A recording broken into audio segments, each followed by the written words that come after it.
ব্রাজিলে অনুষ্ঠিত হতে চলেছে এই বছরের জি-20 শীর্ষ সম্মেলন। এবছর এই সম্মেলনের প্রেসিডেন্ট দেশ ব্রাজিল। এই পরিস্থিতিতে বিশ্বের বড় দেশগুলোর রাষ্ট্রনেতারা ব্রাজিলে যাবেন আর কয়েকদিনের মধ্যেই।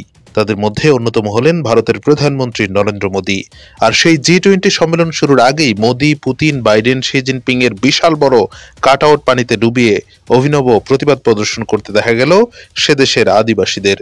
জলবায়ু পরিবর্তন নিয়ে দৃঢ় পদক্ষেপের দাবিতেই এই প্রতিবাদ করা বলে জানা গেছে।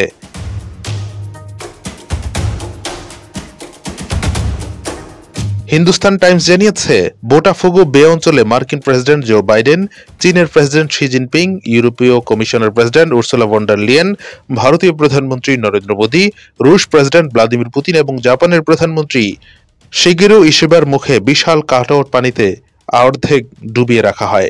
সেখানে পরিবেশবাদীরা জি-20 দেশগুলোর নেতাদের উদ্দেশ্যে বিশেষ বার্তা তুলে ধরে ব্যানারও প্রদর্শন করেন।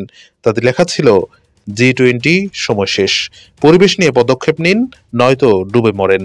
এদিকে নাইজেরিয়া, ব্রাজিল ও গায়ানায় 5 দিনের সফর শুরু করেছেন ভারতের প্রধানমন্ত্রী নরেন্দ্র মোদী। আপাতত তিনি নাইজেরিয়ায় আছেন, সেখান থেকে তিনি যাবেন ব্রাজিলে। ব্রাজিলে তিনি ট্রয়কা সদস্য হিসেবে 19তম জি-20 শীর্ষ সম্মেলনে যোগ দেবেন।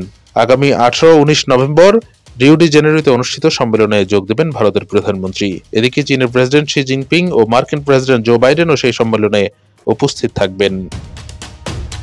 Anwar Hossain, BD archive.